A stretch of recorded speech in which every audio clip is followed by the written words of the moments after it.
kan, udah banyak. Jadi karena begini, maka perusahaan memutuskan untuk memberikan gaji sekian persen ya kan, dikurangi itu ya tadi kan. Setuju atau enggak, tinggal klik gitu kan. Itu kan dimungkinkan juga dan terjadi kok gitu. Banyak kawan-kawan saya juga akhirnya mengalami hal yang demikian. Tetapi yang perlu digarisbawahi adalah apakah perusahaan itu benar-benar sedang struggle. Kalau ternyata perusahaannya nggak benar, pura-pura aja ya nggak benar juga, nggak baik juga gitu. Lawan aja. Nah ini termasuk juga ketika apa namanya, ini kan tadi kita bicara konteksnya gajinya dipotong, ada yang 60%, ada yang 75% gitu. Ada teman saya juga kerja di rumah produksi, ya mereka terdampak sangat banyak juga gitu ya. Nah ini advice dari Bang Eri tadi termasuk nggak ketika perusahaan menawarkan saya akan tetap membayar full gajinya tapi terlambat. Jadi biasanya mungkin katakan tanggal 25 atau tanggal 1 gitu ya, kebanyakan gaji tanggal 25 kalau nggak tanggal 1. Saya akan, perusahaan maksudnya, dari perusahaan akan molor kira-kira 2 minggu gitu. Jadi setiap bulannya akan molor 2 minggu, tapi gajinya penuh gitu. Ini advice-nya bisa sama dengan yang tadi atau beda lagi? Nah ini hati-hati nih. Upah terlambat, sorry saya agak lupa, 2 atau 3 bulan berturut-turut, itu hati-hati. Kalau bisa jangan terlambat 2 atau 3 bulan itu. Dasar hukumnya saya lupa, tapi perusahaan tidak boleh memberikan upah terlambat 2 atau 3 bulan. Itu hati-hati. Kemudian tadi terkait pertanyaan yang pertama saya ingin sampaikan juga gini Mas. Boleh aja itu potong-potong ya kan dengan kesepakatan, tetapi tidak dilakukan potong-potong kepada para pekerja yang menerima UMP.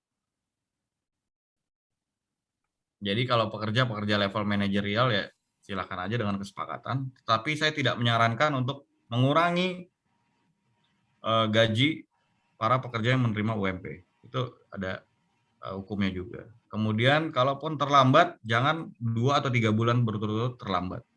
Itu juga ada rambunya juga. Kalau Nah, misalnya satu lagi Mas, sorry. Lanjut Bang.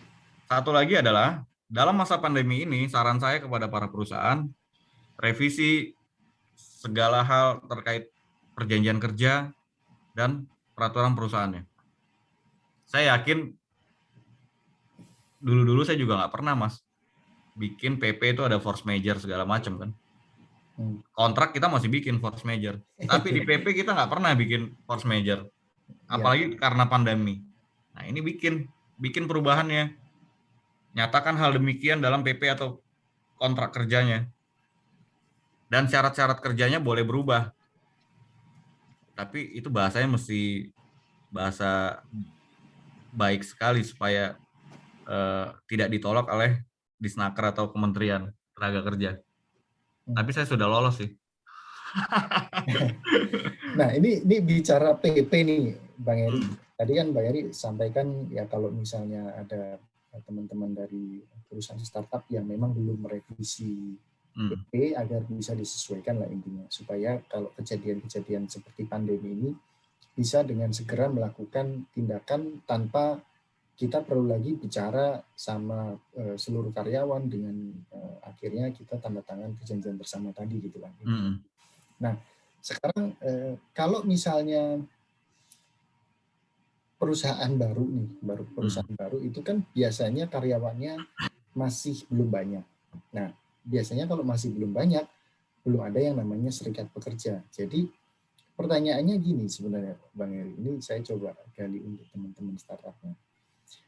Kalau bukan dari serikat pekerja, melainkan perwakilan karyawan, itu kan biasanya dibuat dalam bentuk perjanjian peraturan perusahaan, bukan perjanjian kerja bersama.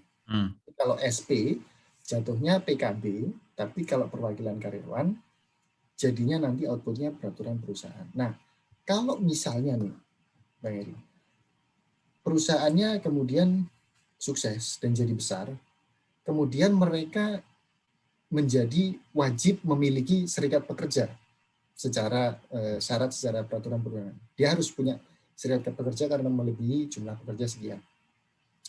Mereka harus merubah PP-nya menjadi PKB atau masih bisa PP aja, Bang Eri?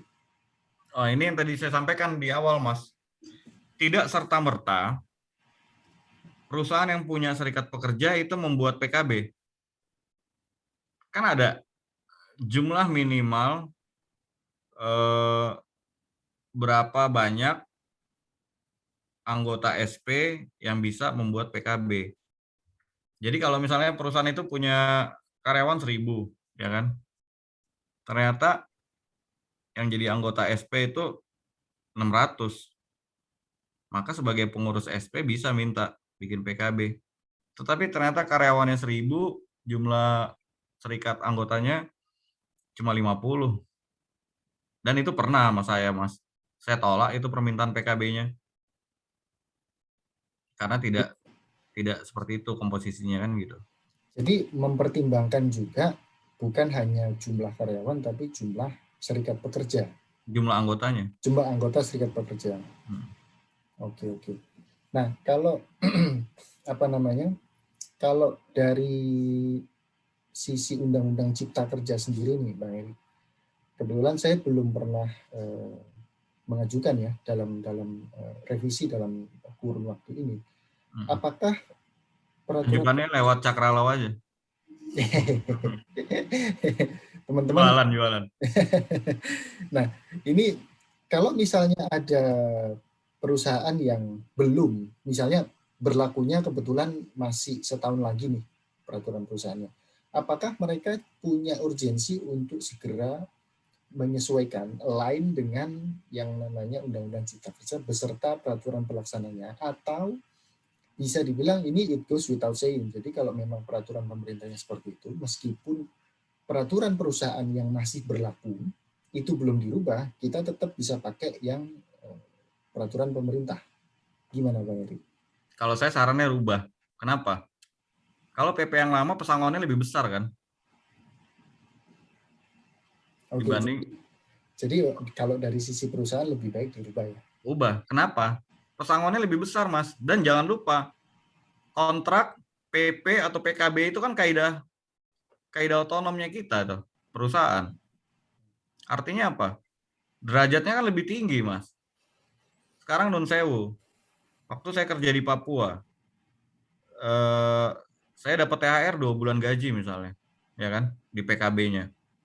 Kemudian aturan undang-undang cuma berapa? Sebulan kan? Sekarang undang-undang yang baru juga misalnya cuma sebulan. Apakah serta-merta THR itu saya dikasih sebulan? Kan enggak. Saya tetap dikasih THR 2 bulan kan? Sekarang pertanyaannya sekarang adalah, kalau pekerjanya di PHK, pakai pesangon yang mana? Terus perusahaan akan bilang, enggak dong, pakai yang PP, pakai yang undang-undang dong. Itu challenging, Mas. Kalau saya sih jadi lawyer pekerja, saya bilang enggak, lo kasih pesangon yang kemarin, Undang-Undang 13. PP lo menyatain demikian kok. Nah, inilah hati-hati di sini. Ya. Gitu. Ini kita bahasa santai ya Mas Reza ya, Nun Sewu ya.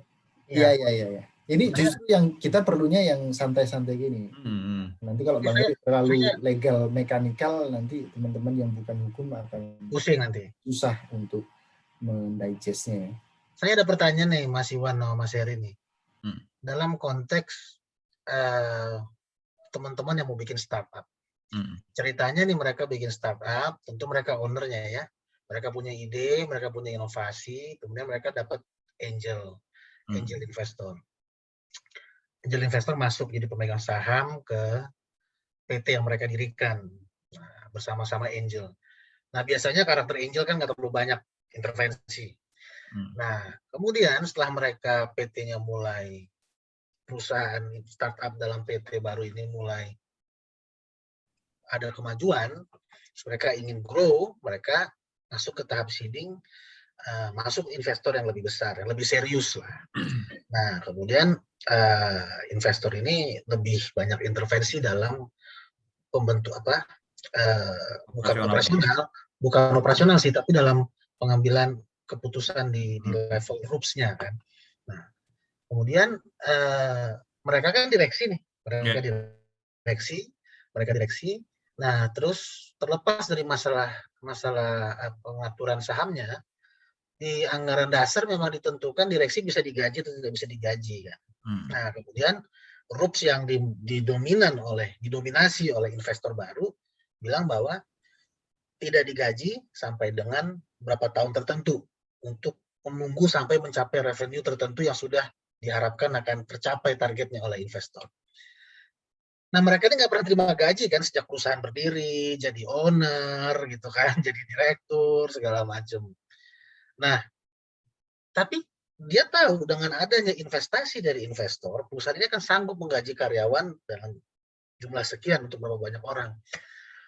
Nah, dia berkeinginan ini, si beberapa dari foundernya, selain jadi direktur, tetap memang mereka dikasih di direksi, mereka ingin menjadi karyawan untuk jabatan-jabatan puncak tertentu. Ada yang mau jadi chief marketing, chief innovation gitu ya. Dan itu terserah. Terus kalau masuk ke sana, investor nggak ikut campur. Itu udah operasional. Nah, apakah ada resikonya? Atau juga yang kedua, kalau tidak ada resikonya, bagaimana caranya agar benar dan aman ketika mereka yang direksi ini juga mau menjadi karyawan agar dia dapat terima gaji. Yang gajinya dia sendiri yang menentukan nih sebagai direksi. Kira-kira gitu, Mas Ferry.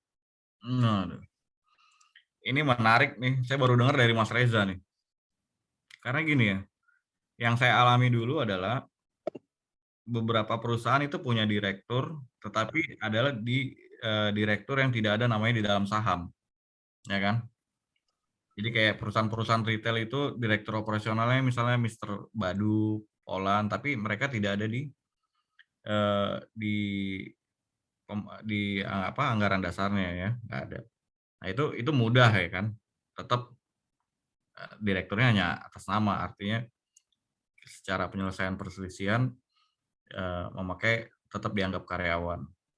Nah, untuk hal yang demikian nih, jujur Mas, saya baru dengar dari Mas Reza nih, udah direksi di anggaran dasar, kemudian malah mau jadi karyawan di perusahaan itu agar dapat gaji. Saya belum bisa menjawab, mungkin Mas Iwan mungkin kalau bisa menjawab silakan. Ya, sebenarnya sih bisa dibilang dalam posisi itu tergantung dari mana yang menguntungkan aja sih kalau menurut saya, Bang Reza. Jadi ya tergantung kesepakatan kedua belah pihak. Kita ngomongin masalah asas kebebasan berkontrak aja. Selama perusahaan dan si karyawannya itu tadi sama-sama setuju dan itu tidak melanggar peraturan perundangan manapun, ya tentu bisa dilaksanakan. Menurut saya sih bottom line-nya seperti itu aja. Masalah nego-negonya biasanya agak susah ya. Dari direktur yang namanya ada di akta, kemudian dia jadi karyawan biasa yang autoritinya juga mungkin turun jauh. Mungkin dia ambil itu dari sisi ya bisa jadi ada benefit lain yang sebagai karyawan itu lebih bagus daripada direksi. Biasanya direksi itu digaji gede kan karena mereka ambil tanggung jawab yang besar dalam pengurusan perusahaan secara ex officio jabatannya kan. Jadi ini masalahnya bisa dilihat dari sisi asas kebebasan berkontrak aja sih kalau menurut saya. Selama nggak ada peraturan perundangan yang berlaku yang dilanggar, terutama dalam bidang ketenagakerjaan, khususnya yang baru-baru ini ya, mulai PP 34, 35, 36 itu, sebagaimana tadi Bang Eri sampaikan. Kalau begitu untuk amannya, kalau kita bisa diskusi, kan ini founders ada banyak. Bisa aja founders berantem. 5 founders, 5-5-nya direksi, terus 3 mau jadi karyawan. Setelah dia tahu uang investor ada buat gaji karyawan. Nah, ini kalau saran saya, kalau tadi ngerujuk yang dibilang Mas Iwan adalah kebebasan berkontrak, saran saya ke teman-teman yang mau bikin startup dan mau antisipasi ini, biar nggak ribut, founders agreement-nya ini udah harus dipikirin. Nah, itu benar. Nah, ketika bikin founders agreement udah dipikirin, someday kita mesti ngelihat ini antisipasinya gimana. Gua mau kalau investor masuk, masa gua nggak mau dapat gaji ya kan? Nah itu masih dipikirin. Nah, syukur-syukur kalau investornya nggak masalahin hal seperti itu, ya. Dia nggak masalahin seperti itu, udah oke lah, kalian digaji setelah 3 tahun revenue meningkat seperti ini. Oke, kalian jadi karyawan juga nggak apa-apa. That's fine. Nah, saya ada satu pertanyaan lagi nih, teknis, kayaknya masih ada hubungan dengan terminasi. 2 hal nih terkait terminasi.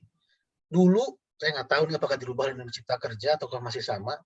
Dulu ada aturan kalau ke perubahan pemilikan, karyawan itu berhak minta, kalau merasa nggak cocok dengan pemilik baru, dia berhak keluar dan dapat kompensasi. Iya. Nah, ini kan di startup bisa aja terjadi ketika investor baru masuk dalam bentuk menanamkan modal menjadi pemegang saham. Nah, apakah masih berlaku? Dan prosedurnya bagaimana? Terus yang kedua, bagaimana kalau gara-gara investor baru masuk, ataupun gara-gara dinamika, nggak harus investor baru, karena dinamika, role-nya hilang. Jadi menurut udah berubah nih strategi bisnisnya, role kamu tuh nggak ada lagi nih. Role kamu nggak ada lagi, ya mau kerja di mana? Udah nggak ada lagi, kita mau pindahin ke bagian lain udah penuh semua. Role kamu nggak ada. Jadi, nah sebaiknya karyawan seperti ini kita apakan? Nah, saya jawab yang kedua dulu nih. Iya. Semoga silakan. Makasih. Yang kedua dulu, ini pernah kejadian ya, walaupun sebelum Omnibus Law. Artinya itu nanti perusahaan akan mendalilkan bahwa ini efisiensi, kan gitu Mas. Ini efisiensi perampingan organisasi yang nggak, udah role-nya udah hilang segala macam bla bla bla. Saya pernah kebetulan jadi lawyer pekerjanya di level manager. Saya menang secara pesangon, jumlahnya menang. Tetapi perusahaan menang secara men-terminate pekerja tersebut, kan begitu. Artinya apa? Kalau dulu itu masalah efisiensi, Mahkamah Konstitusi sudah memberikan pertimbangan hukum bahwa efisiensi itu dilakukan dengan catatan perusahaan benar-benar tutup. Itu namanya efisiensi. Itu Mahkamah Konstitusi. Sekarang gimana di Omnibus Law atau Cipta Kerja? Ini dibuka lebar-lebar, Mas. Jadi efisiensi nggak mesti tutup. Nah ini dia. Efisiensi nggak mesti tutup. Kemudian itu tadi di bagan-bagan saya itu banyak tuh hal-hal yang lebih banyak. Jadi bahasa saya tadi, PHK lebih mudah sekarang bagi perusahaan terhadap pekerjanya. Gitu. Terus yang pertanyaan pertama terkait merger segala macam, itu ada di bagan itu juga, Mas. Kalau perusahaan nolak kayaknya hilang juga deh, kayaknya ya. Tapi nanti bisa kita cek atau mau dicek dulu, Mas Iwan. Ini alasan PHK banyak sekali soalnya. Jadi kalau pemegang saham baru masuk, si karyawan dia mengambil, karena banyak yang suka zaman dulu nih ya, suka take that as an opportunity to get compensation. Karena ada aturannya, ya udah deh, saya keluar Pak, saya minta kompensasi nih. Satu PMTK kan dulu istilahnya, kan gitu. Itu masih ada berarti ya? Saya nggak yakin karena jujur Mas, alasan PHK ini banyak sekali sekarang. Oke. Turunan-turunannya. Jadi tapi di bagan itu ada. Kalau mungkin Mas Iwan mau tampilkan slide, Mas Umar, kita tampilkan. Kita baca satu-satu. Mas Umar, tolong Mas. Slide yang mana Pak? Yang di bagan biru. Slide-nya tadi dibuka aja dulu. Dan di pengadilan itu putusan terkait efisiensi juga udah banyak variasinya sekarang. Nah, terus sering kejadian zaman dulu nih ya. Nah ini dari nomor 1 Pak, tapi kok di saya agak ngeblur ya. Bentar ya. Bentar. Ini nomor 1, perusahaan melakukan penggabungan, peleburan atau pemisahan. Nomor 2, pengambil alihan. Nah, pekerja tidak bersedia melanjutkan hubungan kerja atau pengusaha nggak bersedia menerima pekerja, ini dapat Mas 1 kali nih. Masih dapat. Masih dapat. Nah, cuman nih kadang-kadang kita juga mesti hati-hati sebagai manajemen ya. Kalau teman-teman jadi pengusaha startup, dia diam-diam aja, terus tiba-tiba 3 tahun kemudian dia bilang, kan kemarin waktu 3 tahun yang lalu ganti pemegang saham, gua nggak ambil jatah gua. Sekarang gua bawa keluar, gua minta. Kalau secara etika logika, kayaknya masa seenak perutnya aja ya. Tapi apakah secara hukum mungkin tuh? Udah 3 tahun yang lalu, dia udah kerja juga selama 3 tahun, udah perform, udah dapat bonus malah kali gitu kan. Apakah mungkin gimana Mas? Sorry Mas. Jadi perusahaannya 3 tahun yang lalu investor baru masuk, ganti pemegang saham. Ini karyawan ini diam-diam aja, dia kerja, malah dia perform juga kali, malah juga dapat bonus. 3 tahun kemudian dia bilang, saya keluar karena nggak cocok sama pemegang, saya tidak merasa senang dengan mau ikutan sama pemegang saham yang baru yang 3 tahun lalu. Jadi saya minta jatah 1 PMTK itu. Secara etika logika saya sih kayaknya kok seenak udel banget, tapi apakah dimungkinkan secara hukum? Oke. Sekarang pertanyaannya waktu itu 3 tahun lalu dia berhentinya di kapan tuh berhentinya? 3 tahun lalu investor baru masuk, jadi pemegang saham baru, dia diam-diam aja. Oh, nggak berhenti? Dia kerja biasa. Nah, kemudian 3 tahun kemudian dia bilang dia mau exercise rights-nya itu untuk dapat 1 PMTK. Udah lewat 3 tahun nih. Nggak bisa lah. Pasti nggak bisa ya. Mas, saya bisa challenge lah itu gitu. Maksudnya itu kan udah lewat kan. Kan itu pada saat perusahaan melakukan penggabungan. Pada saat, nah kuncinya pada saat. Kuncinya kan pada saat. Ya. Walaupun memang sekarang masalah daluarsa itu udah hilang ya Mas, karena putusan MK sudah menghilangkan masalah daluarsa. Daluarsa pekerja untuk menuntut. Kalau dulu kan ada daluarsanya, sekarang udah nggak ada. Jadi bicara tenaga kerja bagi startup ini teman-teman harus hati-hati.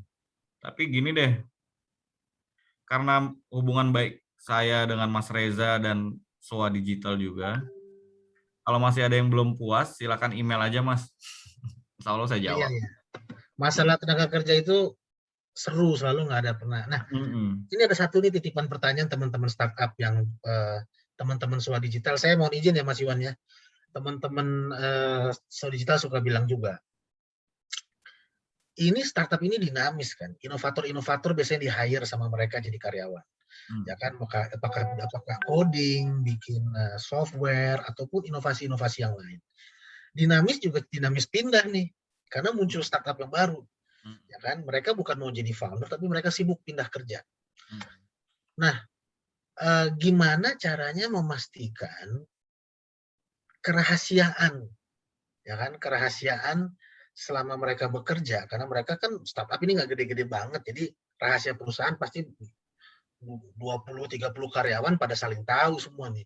Nah, gimana cara melindungi kerahasiaan perusahaan ini nggak lari ke yang lain, ataupun membuat perusahaan terprotek, dan juga apalagi kalau masalahnya si karyawan ini pindahnya ke kompetitor, karena begitu ada inovator baru kan muncul inovator BC yang mirip-mirip ini inovasinya nih. Jadi kalau saya selalu membuat perjanjian kerahasiaan, Mas. Perjanjian kerahasiaan di dalam PKWT-nya itu, di lampirannya. Saya bikin itu, kalau zaman dulu malah, ini kita bicara masa lalu ya, kita bikin karyawan nggak boleh pindah ke kompetitor. Tapi kan bertentangan dengan Undang-Undang Dasar kan. Undang-Undang Dasar 45. Penghidupan yang layak. Kalau nggak boleh pindah ke kompetitor. Yaitu gimana kitanya mengaplikasikannya sih Mas. Tapi kalau perjanjian kerahasiaan saya selalu bikin. Kalau kita kasih garden leave, ya gimana ya, orang juga ngotot nih biasanya karyawan. Saya udah keterima nih di kompetitor B. Oke, tapi kita kasih garden leave. Gimana itu harus ada di kontrak atau garden leave-nya nanti aja. Jadi oke lah, kamu keluar tapi nggak boleh langsung nih. Kamu tetap kerja sama kita selama 3 bulan, tapi nggak semua akses dicopot, semua akses ini nggak boleh masuk kantor. Dipastikan 3 bulan itu dia nggak tahu informasi rahasia yang baru dia boleh keluar join kompetitornya. No problem sih, tapi dibikin dari awal kontrak. Oke, jadi atau di PP udah ada ya? Nah itu tuh teman-teman startup nih. Karena gini, saya nggak pernah kerja di startup, tapi saya pernah kerja di perusahaan asing yang besar ya, yang kelupaan itu ada di PP selalu ya. Jadi ketika ada kejadian ya untung karyawannya nggak marah. Karyawannya nggak marah, dia baru ngomong saya 3 bulan lagi pindah nih ke kompetitor. Sebenarnya one man notice, tapi langsung manajemen bilang, oke, tapi kan masih 3 bulan lagi, nggak mulai hari ini kamu langsung cabut semua akses, nggak apa-apa, kamu nanti tanggal efektifnya seperti yang kamu mau. Tetap digaji segala macam ya kan? Iya, tetap Bikin digaji. aja. Karena gini Mas, ini kejadian juga nih, beberapa perusahaan lupa mencantumkan terkait potong upah, terkait ganti rugi. Nggak dicantumin tuh di mana? Di PP-nya. Saya bilang hati-hati, begitu saya masuk kan, misalnya ke perusahaan itu. Hati-hati. Kalau karyawannya, bukannya pintar ya, kalau karyawannya membela kepentingannya sendiri, kita bisa digugat loh, main potong-potong gaji, satu. Kita bisa juga digugat main-main minta ganti rugi. Kan biasa kalau di retail itu kan apa hilang ya kan, fraud segala macam ya kan. Saya pagerin tuh. Saya bilang sama direksi, "Bos, saya mau izin ganti PP, saya bikinin draftnya nanti Bapak lihat. Apa yang perlu diganti? Inilah ganti rugi segala macam bla bla bla. Potong upah segala macam. Walaupun memang tidak secara letterlock kita bilang potong upah kan begitu ya. Pakai bahasa-bahasa indah lah kan begitu. Tapi tetap harus ditulis karena apa? Ini kawan-kawan ini ya, ini bukan tips lah ya. Kadang kalau ada perkara pidana penggelapan jabatan, saya bicara ini fakta tapi bukan diskredit ya. Kepolisian tuh kadang mau nolak aja. Oh nggak bisa Pak, nggak bisa. Ini perkara internal perusahaan Bapak. Pak, Bapak nggak boleh dong Pak nolak laporan saya bilang. Ini perkara internal tapi kalau udah ratusan atau MM-an, masa saya nggak bisa lapor? Lagian di peraturan perusahaan ini kan saya juga udah bikin Pak, tentang fraud. Jadi PP itu berguna untuk barang bukti juga Mas Reza. Ya, ya. Kalau enggak kita main di tolak-tolak aja itu laporan atau aduan kita. Sampai saya bilang nggak bisa Pak. Saya akhirnya dari penyelidikan naik juga ke penyidikan. Alhamdulillah kan begitu. Nah inilah perlunya apa-apa ditulis. Apa-apa aturan itu ditulis. Kalau nggak ditulis udah amsyong. Ya, thank you Mas Eri. Mas Iwan kayaknya ada pertanyaan nih dari Ya, ini ada pertanyaan dari Pak Rafli Aditama. Siang Pak, jika karyawan bekerja selama 3 tahun, sedangkan kontrak awal adalah selama 6 bulan. Setelah itu tidak ada kontrak lagi dan tetap bekerja.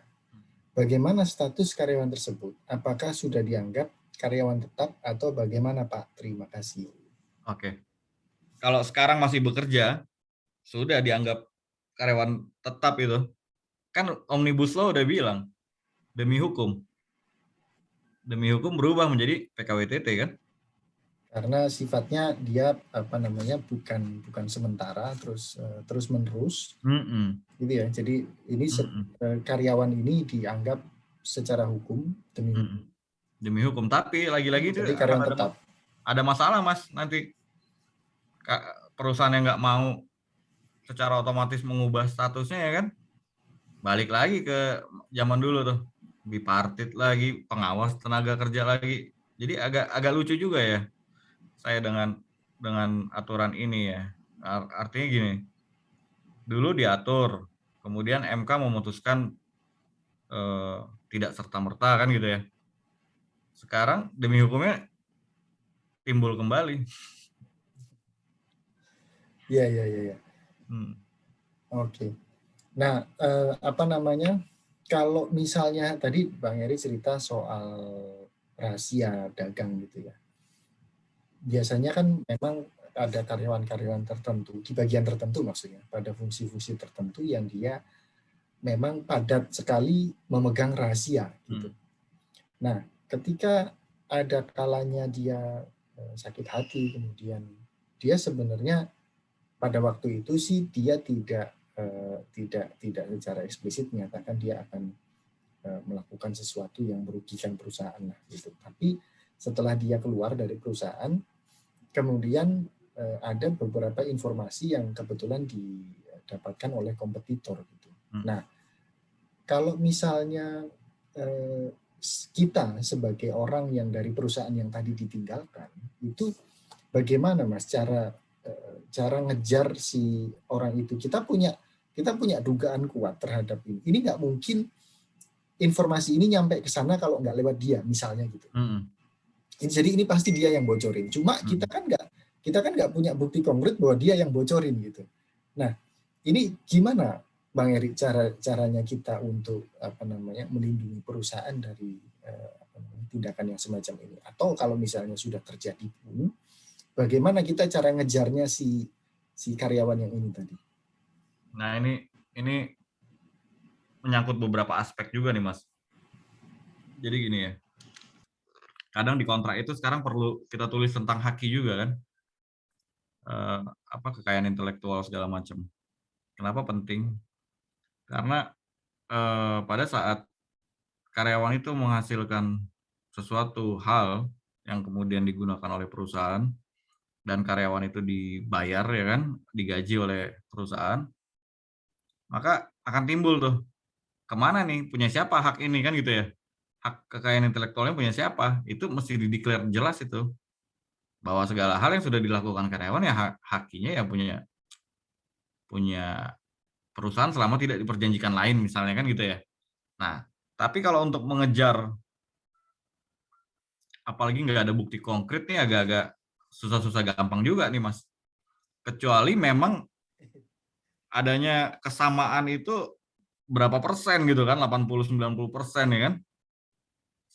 Itu yang agak ngejaganya agak bingung, kecuali ya cuma bikin perjanjian kerahasiaan, dibikin juga rambu-rambunya. Nah, satu hal lagi nih, taruhlah kawan-kawan belum sanggup bikin PP ya, bikinlah code of conduct. Saya di perusahaan juga suka bikin tuh code of conduct. Apa istilahnya? Kode etik ya. Kode etik. Nah, itu saya bikin tuh code of conduct. Jadi untuk perusahaan-perusahaan yang mungkin masih jumlahnya di bawah 10 orang, yang bikinlah code of conduct. Nggak boleh bla bla bla ya kan, anti fraud segala macam. Nah, itu juga jadi saya kalau bikin kontrak itu Mas, saya selalu menghubungkan dengan PP-nya, dengan code of conduct-nya, dengan macam-macamnya gitu. Jadi begitu ada pelanggaran udah kena semua loh. Karena memang ini pertanyaan ini dari dulu menjadi menjadi isu yang selalu aktual gitu. Gimana caranya kita ngejar karyawan yang kita duga membocorkan rahasia perusahaan, sedangkan itu hanya berdasarkan beyond reasonable doubt. Jadi cuma ini tuh nggak mungkin nih kalau bukan Iwan yang bocorin gitu. Tapi nggak ada bukti juga kalau Iwan bocorin. Itu yang susah Mas. Saya biasanya ngejar karyawan kalau udah penggelapan jabatan, mau udah berhenti kayak berapa lama, saya kejar tuh ratusan MM-an saya kejar. Itu kan buktinya jelas kan di tim audit, di tim finance. Tapi kalau terkait itu, apa mungkin rahasia dagang itu didaftarkan dulu ya kan, di dirjen segala macam ya. Mungkin perlindungannya begitu ya, secara hukum bisnisnya ya. Tapi kalau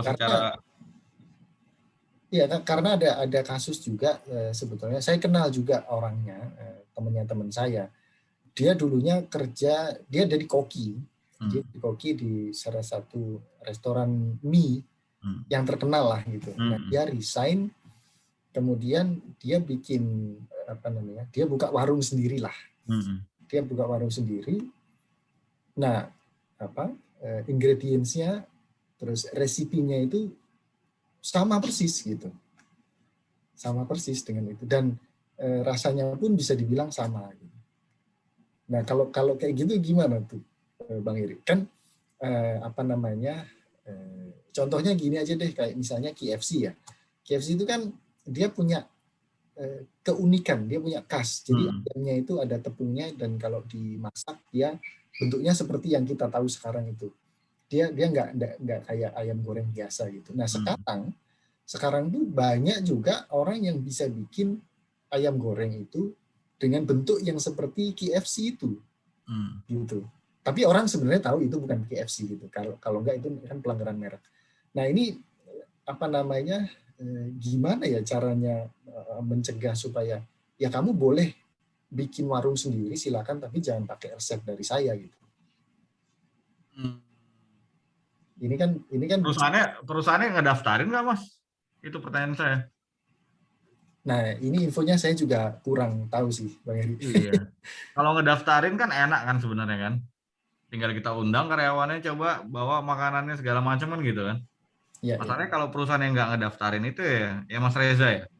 Ya, nah ini intinya kan si perusahaan, founder, owner, manajemen startup udah harus sadar juga dari awal melindungi hak-hak kekayaan intelektualnya, baik itu hak cipta, merek, dan lain sebagainya. Nah itu menarik ini, minggu depan pas banget ini Mas Eri sama Mas Wan, itu ada Mbak Atia yang akan menyampaikan perlindungan hak kekayaan intelektual untuk si startup. Bagaimana juga menghadapi karyawan-karyawannya yang ada di situ. Nah. Betul, kembali ke situ Hakim. Ya. HKI sekarang ya. karena banyak juga yang seperti itu dan kayaknya orang kayaknya ya udahlah gitu. Kayak nggak mau ribut juga sih perusahaannya gitu. Kalau saya sih kalau perusahaan udah daftar saya undang aja pekerja itu. Mau jadi pekerja atau nggak pekerja saya undang. Udah. Atau kita somasi kan. Kalau memang buktinya udah 90% segala macam misalnya kan. Somasi aja dulu untuk undang ke kantor. Di somasi juga agak ngeri-ngeri sedap juga kan biasanya. Iya. Waduh, ini seru sekali Bang Eri, tapi nggak kerasa ini udah jam 3 lewat nih. Jadi bagi teman-teman peserta yang masih punya isu terkait dengan ketenaga kerjaan tadi ditawarkan oleh Bang Eri, bisa email ke beliau. Untuk sesi ini kayaknya kita harus segera akhiri karena sudah jam 3 lewat. Jadi forumnya saya kembalikan ke Bang Reza nih. Terima kasih Mas Iwan. Terima kasih Mas Eri sama Mas Iwan. Diskusi yang luar biasa. Saya cuma bisa ambil kesimpulan bahwa treat your employee just like your partner, mitra bisnis Anda, dan mereka akan bertingkah laku, bersikap, behave seperti mitra bisnis yang juga akan sama-sama bekerja untuk mencari keuntungan perusahaan kita. Luar biasa, dan saya harap bisa memberikan manfaat diskusi tadi bagi saya sendiri, para pembicara, dan juga para peserta sekalian. Atas nama SUA Digital dan saya sendiri, para pembicara dan host, kita mengucapkan terima kasih. Mohon maaf kalau ada kata-kata yang kurang berkenan. Dan sebelumnya seperti biasa, nah ini kalau yang udah ikut dari kemarin paham, kita foto bersama, harap dinyalakan kameranya. Nah, nanti Mas Umar akan melakukan pengambilan picture, foto. Yang berkenan saja, semoga menyalakan kameranya.